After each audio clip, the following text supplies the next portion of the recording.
কলি এগিয়ে এসে আশিকের সামনে দাঁড়ালো। মানুষ যতটা খারাপ হোক, ভালোবাসা যদি থাকে তাকে পাওয়ার ইচ্ছেটাও সব কিছুর বিনিময়ে হলেও থাকে। কলিও তেমন মেয়ে, সব কিছুর বিনিময়ে হলেও আশিককে তার চাই। চোখের পানি গড়িয়ে পড়ছে, আকুল কণ্ঠে বলে উঠল, আমাকে কেন ভালোবাসলে না তুমি? আমি তো তোমার জন্যই অপেক্ষা করেছিলাম, তাহলে কেন ভালোবাসলে না? আশিক গম্ভীর গলায় জবাব দিল, আমি আগেও তোমাকে একজন বোনের নজরে দেখতাম, এখনও তাই দেখি। আমাদের মাঝে এরকম সম্পর্কেও কোনো অঙ্গীকার করিনি আমি। বাহ, কি সুন্দর করে বললেন কথাগুলো। আশা দেখে আঙুল তুলে দেখিয়ে বলল, তাহলে ওই মেয়েটাকে কি করে বিয়ে করতে পারো? ও তো তোমার চাচাতো বোন। আমার থেকে তার সাথে বোনের সম্পর্ক আরও গভীর। তার সাথে প্রেমের কি অঙ্গীকার করছো, যার কারণে তাকে বিয়ে করতে হলো? আমি তো তোমাকে সেই ছোট থেকে ভালোবাসতাম, তাহলে আমার অপরাধটা কোথায়? তোমাকে আমি বোনের নজরে দেখি, এই চেয়ে বেশি কিছু না। কলির চোখ মুখ মুছে রাগী কথায় বলে উঠল, আমাকে বোনের নজরে দেখতে? তাহলে ওকে কেন অন্য নজরে দেখতে? নিশ্চয় তোমার শরীরে দেখিয়ে বশ করেছে। এইসব মেয়েদের আমি খুব ভালো করেই চিনি। সঙ্গে সঙ্গে আশিক তেড়ে গেল কলির দিকে, থাপ্পড় দেওয়ার জন্য হাত তুলেও থেমে গেল। জোর গলায় রাগী চোখে তাকিয়ে বলে উঠল, তুই নিজের সাথে ওর তুলনা করছিস? নিজেকে একবার আয়নায় দেখেছিস? মানুষের পেট থেকে জন্ম নিলে মানুষ হওয়া যায় না, পড়ালেখা করলে শিক্ষিত হওয়া যায় না। তুই আমাকে ভালোবাসিস 5 বছর 10 বছর, আমি তাকে ভালোবাসি। ও যখন বোঝেই না ভালোবাসা কি, কিভাবে আসক্ত করতে হয়, এই বিষয়ে ধারণা ও নেই, ঠিক তখন থেকে আমি আশিকের প্রতি ভীষণভাবে অবসেস। ওকে নিজের জীবনের চাইতে বেশি ভালোবাসি, যার শেষ পর্যন্ত যাওয়ার ক্ষমতা তোর মতো 10টা কলিরও নেই। তোর ধারণার বাইরে আমি ওকে ভালোবাসি। আজ পর্যন্ত ওকে ব্যতীত আমার এই হাত কাউকে স্পর্শ করিনি বলে তুই বেঁচে গেলি, নয়তো ছেলে হলে বুঝিয়ে দিতাম আমার কলিজাকে এরকম খারাপ কথা বলে পর পেরিয়ে যাবে এমন কলিজা কারো নেই। তবে তুইও পার পাবি না, আর ওর সাথে তো কখনো নিজের তুলনা করবি না। ওকে কথা শোনানোর মতো যোগ্যতাও তোর নেই। উপস্থিত সবাই আশিকের কথা শুনে হতবাক হয়ে গেল। কলি দমল না, রাগী দৃষ্টিতে তাকিয়ে আশা দিকে এগিয়ে গিয়ে আশা সত্যি দরে উঁচু করলো, বল তুই কি দেখিয়ে আশিক ভাইকে আমার কাছ থেকে কেড়ে নিলি? তোর মধ্যে কি এমন আছে যা আমার মধ্যে নেই, যার কারণে আশিক ভাই আমাকে ভালোবাসে না? মুহূর্তে আকাশ গিয়ে কোলের হাত ধরে দূরে সরালো। অন্তঃপর বলে উঠল, তুমি আমার বোনের থেকে দূরে থাকো, ওর গায়ে টাচ করলে তোমাকে আমি মেরে ফেলবো। আয়সা এসব শোনার পর অঝোর ধারায় চোখের পানি ফেলছে। এত অপমান কেন করছে কলি, এটাই বুঝতে পারছেন না। সে তো শুধুমাত্র বিয়ে ঠিক ছিল এটুকুই জানে, বাড়ি ভর্তি মানুষের সামনে এমন অপমান যেন শরীরকে জ্বালিয়ে দিচ্ছে। তবে আশিকের জবাব তার সব অপমানে শেষ করে দিয়েছে। মানুষের কথায় কী বা যায় আসে, যেখানে তার ভালোবাসার মানুষ এত অধিকার দেখিয়ে ভালোবাসে। রেবেকা বেগম কলির কাছে এসে বলল, কলিমা আমার এরকম করছিস কেন? শান্ত হ মা, আমার বসে কথা বলি। হাত ঝাড়া মেরে সরে দাঁড়ালো কলি। অগ্নিঝাড়া কণ্ঠে বলল, আর কি বসে কথা বলবো? বসে কথা বলার মতো কোনো পরিস্থিতি এখানে নেই। আসলাম সর্দার বলে উঠল, কলি তুমি শান্ত হও। আসলাম সর্দারের দিকে ঘুরে বলল, কি শান্ত হব ফুপা? কিভাবে শান্ত হব? আপনি তো আমাকে সান্ত্বনা দিয়েছিলেন, বলেছিলেন আপনার ছেলের সাথে আমার বিয়ে দিবেন। এখন কোথায় গেল আপনার প্রতিশ্রুতি? আপনারা সর্দার পরিবারের প্রতিটি সদস্য মিথ্যেবাদী, তার চেয়ে সবচেয়ে বড় মিথ্যেবাদী আসলাম সর্দার আপনি। রেবেকা বেগম নিজেকে আর ঠিক রাখতে পারলেন না। এগিয়ে গিয়ে কলির হাত ধরে নিজের দিকে ফিরিয়ে কষিয়ে এক থাপ্পড় বসিয়ে দিলেন কালে। তোর সাহস কিভাবে হয় আমার স্বামীর নাম ধরে কথা বলার? আমার সংসারে একটা মানুষের সম্পর্কে বাজে কথা আমি সহ্য করব না। ভাইজান, আপনি কলিকে নিয়ে চলে যান এখান থেকে। আজকের পর থেকে আমি জানবো আমার কোনো ভাই নেই। আমি আজ থেকে আপনার কাছে মৃত। চলে যান, আল্লাহর দোয়াই লাগে। আমার সাজানো সংসার ধূলিসাৎ করে দিবেন না। আপনার নংটাকে মেয়েকে নিয়ে চলে যান এখান থেকে। মনের কথা শুনে বিন্দুমাত্র কোনো লজ্জাবোধ হলো না নিখিলের। তিনি তার মেয়েকে সুখী দেখতে চান, এর চেয়ে বেশি তার কাছে কিছু নেই। কলি পিছিয়ে যেতে যেতে দরজার দিকে প্রায় অনেকটা এগিয়ে গিয়ে দাঁত বের করে অট্টহাসিতে ফেটে পড়ল। কলির এমন পাগলের মতো হাসি দেখে সবার কপালে চিন্তার ভাঁজ পড়ল। মুহূর্তে প্যান্টের পেছনের পকেট থেকে একটা রিভলভার বের করলো। মুহূর্তে সামনের মাঝে আতঙ্ক ছাড়িয়ে পড়ল। রিভলভারটা উঁচু করে সবার দিকে একবার ঘুরিয়ে আশার দিকে স্থির রাখলো। তোকে আজকে আমি মেরেই ফেলবো। তোর কপাল খুব ভালো জানিস, তোকে ট্রাক অ্যাক্সিডেন্ট করিয়েও তোর মৃত্যু হলো না। কই মাছের প্রাণ তোর। তবে আজকে তোর মৃত্যু কেউ ঠেকাতে পারবে না। তোর মৃত্যু আমার হাতেই লেখা আছে। আশিক ভাইকে আমি না পেলে তুইও পাবি না। এখানে কারো বুঝতে বাকি হলো না যে আশার অ্যাক্সিডেন্ট ছিল না, প্ল্যান করে মারার চেষ্টা ছিল। জেসমিন বেগম গিয়ে আরেকটা থাপ্পড় মারল কলিকে। এই শয়তান মেয়ের জন্য আমার ফুলের মতো মেয়েটা মৃত্যুর মুখ থেকে ঘুরে আসলো। তোর সাহস কত বড়, আমার মেয়েকে মারার পরিকল্পনা করিস? আমার মেয়ে তোর কী ক্ষতি করেছে? আজ আমি তোকে একজনকে মা হয়ে বলছি, তোর জীবনে তুই কোনো ভালোবাসা পাবি না। একজন মায়ের বুক খালি করা প্রচেষ্টা তোকে ধুকে ধুকে শেষ হতে হবে। তিন যা এসে জেসমিন বেগমকে টেনে দিতে গেল। তোদের এসব কথায় আমার কিছুই এসে যায় না। আমি তো আজকে ওকে মেরেই দম দিব। রিভলভার তাক করা আশার দিকে হাসি দিয়ে বলল, বিয়েটা ভাগ্য ছিল, তোর সংসার করতে পারবি না আমি বেঁচে থাকতে। বলেই শব্দ করে রিভলভার থেকে গুলি ছুড়ল। আশিক দৌড়ে গিয়ে বসে থাকা আশাকে জড়িয়ে ধরেছে আষ্টে পৃষ্ঠে, যাতে আশার কোনো ক্ষতি না হয়। কিছুক্ষণের মধ্যে বিয়ে বাড়ি মৃত্যুপুরীর মতো ধারণ করলো। আশিকের পিঠে রক্ত। আশা হাত দিয়ে দেখে জোরে জোরে কাঁদতে লাগলো। আশিক ভাই। আশিক সোজা হতেই দেখলো তার শরীরে গুলি লাগেনি। তখনই স্বপ্না বেগম চিৎকার দিয়ে উঠলেন, আখি! সঙ্গে সঙ্গে আশিক পেছন ঘুরে তাকালো। বুকের ঠিক উপরে বাঁ দিকে গুলিতে লেগে বেরিয়ে গেছে, আর ছিদ্র থেকে রক্ত বেরিয়ে আশিকের পিঠে লেগেছে। সঙ্গে সঙ্গে পুলিশ এসে ধরে দিল কলিকে। আসলাম সর্দার গিয়ে পুলিশের সাথে কথা বলেন। কলির বাবা মা তিনজনকে পুলিশে নিয়ে গেল। সবাই চারদিক থেকে ঘিরে বসলো আখির সামনে। আয়সাও বসলো কলির মুখোমুখি হয়ে। আয়সা কাঁদছে, হ্যাঁ আজকে আখির জন্য কাঁদছে। কলিও কেঁদেছে। আশিকের কবুল বলার আগ মুহূর্ত পর্যন্ত চেয়েছিল বিয়েটা ভেঙে যাক কোনোভাবে, তবে এখন আর চায় না। ভালোবাসলে সবাই পায় না, এটা বিশ্বাস করে চুপ করে আছে। তার ভালোবাসা মানুষ সুখী থাকলেই হলো। আঁখি হেসে উঠল। বুকে প্রচণ্ড ব্যথায় হাত দিয়ে চেপে ধরে আছে। এই ব্যথার চেয়ে বহুগুণ ব্যথা তখন পেয়েছিল যখন আশিক আয়সার নামে কবুল পড়েছিল। আঁখিকে হাসতে দেখে আয়সা চমকে বলে উঠল, আপু তুমি হাসছো কেন? আঁখি নির্লিপ্ত কণ্ঠে বলে, জানো আয়সা, তুমি কতটা ভাগ্যবতী।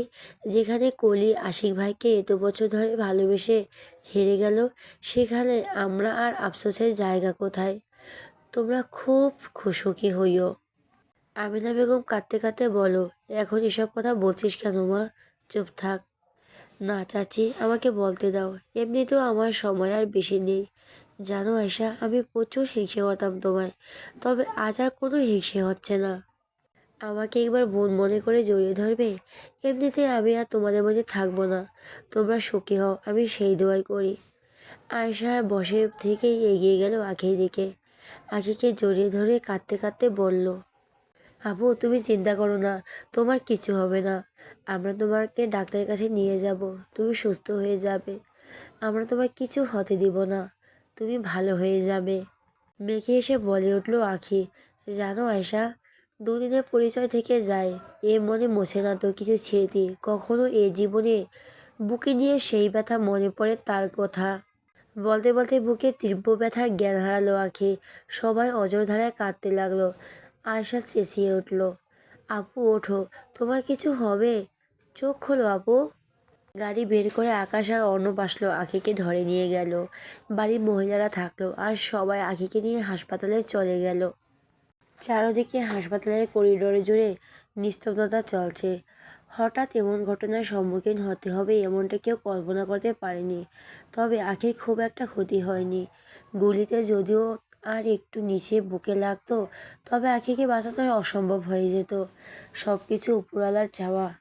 আয়শা অসুস্থ থাকায় সে আসতে পারেনি, তবে বাড়ির বাকি সদস্যরা সবাই এসেছে আখিকে দেখতে। গ্রামেও খবর দেওয়া হয়েছে সাথে সাথে, সেখান থেকেও তার পরিবার আসছে। পুরো করিডোরে নিস্তব্ধতা। ডাক্তার বেরিয়ে এসে বলল, পেশেন্টের তেমন কোনো ক্ষতি হয়নি, আপনারা আজকে বাড়িতে নিয়ে যেতে পারেন। তবে হ্যাঁ, একটু যত্ন নেবেন, যেহেতু একটু রক্ত শরীর থেকে বেরিয়ে গেছে, তাই একটু ভালো ভালো খাবার খাওয়াবেন, এতে তাড়াতাড়ি কাটা জায়গায় শুকিয়ে যাবে। আসলাম সাঁতার ডাক্তারকে ধন্যবাদ জানালো। তারপর সবাই মিলে আখিকে নিয়ে বাড়িতে আসলো। আখির বড় কোনো অঘটন ঘটেনি দেখে সবার মুখে হাসি ফুটলো। ততক্ষণে আখির বাড়ির মানুষও চলে এলো। যেহেতু আত্মীয়, তাই যথামতো তাদের আপ্যায়নে ব্যস্ত হয়ে পড়ল যার যা। রাত 10টা। আশিক আশাকে তার ঘর থেকে কোলে করে নিয়ে ছাদে উঠল। চারিদিকে অন্ধকার রাত। আশিক আশাকে বসিয়ে টেবিলের উপর থেকে একটা শপিং ব্যাগ বের করলো। আশার পায়ের কাছে বসে পা টেনে নিজের কাছে নিল। সাথে সাথে আশা চেঁচিয়ে উঠল, আশিক ভাই, আপনি কি করছেন? আমার পা ধরছেন কেন? আমার তো পাপ লাগবে। তুমি আমার কাছে আল্লাহর কাছে চাওয়া পবিত্র দোয়া। ভালোবাসার মানুষের কোনো পাপ নেই, বুঝেছ? পা ছেড়ে দিন প্লিজ। একদম চুপ করো। আশা ঠোঁটের মাঝে আশিকের আঙ্গুল রেখেছে। আশিকের হাঁটুর স্পর্শে মুহূর্তে শিহরণ বয়ে গেল সমস্ত শরীরে। কাঁপাকাঁপি শুরু হয়ে গেছে। এইরকম অন্ধকারচ্ছন্ন পরিবেশে আরও দ্বিগুণ ভয় পেল আয়শা। না জানি এখন কি হয়। এমনি সেদিনের লজ্জা কাটিয়ে উঠতে পারেনি এখনো। আশিক শান্তভাবে আয়শার মুখ থেকে হাত সরিয়ে আবার বসে পড়ল। ব্যাগ থেকে আলতার কৌটা বের করে একটা পাত্রে ঢেলে নিল, সাথে পরিয়ে দেওয়ার জন্য একটা আলতার দণ্ডও নিল সামনে। আশার পা নিজের পায়ের উপর রেখে এক হাত উঁচু করে ধরল। আশা তো অবাক হয়ে চেয়ে আছে আশিকের দিকে। আশিক আশার পায়ে আলতা পরানো শুরু করলো। কতটা মনোযোগ শহরে আশার পায়ে আলতা পরিয়ে দিচ্ছে তা ফিনিশিং দেখে বোঝা যাচ্ছে। আশিক পায়ে আলতা দেওয়ায় আয়শার চোখ আলগোছে বন্ধ করে নিল। দু হাতের শাড়ি খামচে ধরে কাঁপতে লাগলো। শরীর জুড়ে বয়ে যাচ্ছে কারেন্ট। এ যেন অন্য অনুভূতির সাক্ষাৎ। ভাবতে অবাক হলো আশিক ভাই এখন তার স্বামী, নিজস্ব কাছের ব্যক্তিগত পুরুষ, যাকে ছুঁয়ে দেখার সম্পূর্ণ বৈধতা আছে আয়শার। আশিক সুন্দর করে আলতা পরিয়ে পা দুটো ফুলে রেখে পায়ের উপর আলতা করে শব্দ করে চুমু খেলো। এতে আসার বেহাল দশা। কাঁপতে থাকা শরীর আশিকের আদুরে স্পর্শ যেন আগুনে ঘি ঢালার কাজ করলো। স্বাভাবিকের চাইতে বুক ওঠানামার গতি ভীষণভাবে বেড়ে উঠছে। দাঁত দিয়ে চেপে ধরে আছে নিজের ওষ্ঠ। কম্পিত হাত বারবার শক্ত করে চেপে ধরে আছে শাড়ি।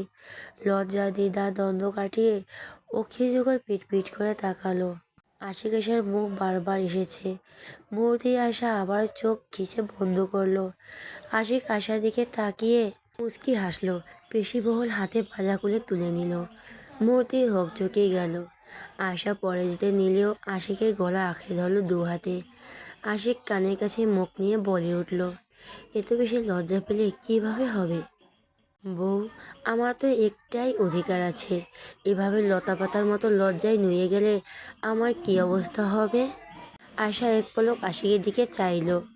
এই নজর যেন সরছেই না। আশিক আশাকে কোলে নিয়ে ঘরে চলে গেল। আশিকের ঘরে তেমন করে সাজানো নেই, শুধু খাটের মাঝখানে ফুলের পাপড়ি দিয়ে লাভ সেভ করা। যদিও আশিক এসব খাট সাজাতে বারণ করেছিল, কিন্তু আদর, রিয়ান, আকাশ আর অর্ণব মিলে সাজিয়েছে। আশা খাটের দিকে দিকে তাকিয়ে আরও বেশি লজ্জা পেল। মনে মনে অন্য চিন্তা আসতেই ভয় পেয়ে গেল। অষ্টদিশে হৃদয় যেন ঝড় তুলছে। আশিক আশাকে খাটে শুয়ে দিল। আশা কম্পিত শরীর জুড়ে কেবল অজানা শিহরণ ছড়িয়ে পড়ল। আজকে তো তাদের বাসর রাত ভাবতেই আর লজ্জায় জেঁকে বসলো। আশিক ওয়াশরুম থেকে ফ্রেশ হয়ে ঘরে ঢুকতেই দেখলো আয়শা ঘুমিয়ে পড়েছে। গুটিসুটি মেরে নিজেও ওপর পাশে গিয়ে শুয়ে পড়ল। কাত হয়ে আশার দিকে তাকিয়ে আয়শার হাত ধরে টান দিল আলতো করে, যাতে আয়শার ঘুম নষ্ট না হয়। বুকের ওপর আয়শাকে নিয়ে জড়িয়ে ধরল। আজকে তার বুকটা জুড়িয়ে গেল। আয়শাকে নিজের বুকে নিতে পেরে কত বছরের অপেক্ষা আজকে পূর্ণতা হয়ে ধরা দিল। শত বাধা বিপত্তির সম্মুখীন হয়েছে শুধুমাত্র আয়শাকে পাওয়ার জন্য। বুকের সাথে শক্ত করে জড়িয়ে ধরল, মাথায় আলতো করে চুমু দিল। আয়শা চুপ করে আছে। কতক্ষণ এমন করার মতো ঘুম আসার নাটক করবে? হাঁসফাঁস করছে, শুধু আশিকের বুকের মাঝে চাপা পড়ে। এত শক্ত করে জড়িয়ে ধরেছে যে দম বন্ধ হয়ে যায় অবস্থা। আয়েশার মাথা উঁচু করে আশিকের দিকে তাকাতেই আশিক সজোরে হেসে উঠল। এতক্ষণ যে আয়েশার ভঙ্গি করছিল সেইটা আশিক অনেক আগেই ধরে ফেলেছে। কি বউ ম্যাডাম, আপনার ঘুম ভেঙেছে? আয়েশা লজ্জা পেয়ে মাথার চোখ নামিয়ে দিল। আশিক থতনি ধরে উঁচু করে বলে উঠল, এই দিনটার জন্য কত অপেক্ষা করেছি জানো। সারাক্ষণ মাথায় একটা চিন্তায় ঘুরতো, কিভাবে কী উপায়ে তোমাকে আমার করে নিব। অবশেষে আমি সফল, তুমি আমার ঘরের নূর। আশা লাল লজ্জা এক সাইডে রেখে তড়িৎ বেগে আশিকের দিকে তাকালো, যেন চোখ দিয়ে আশিককে গিলে ফেলবে। কি বললেন আপনি?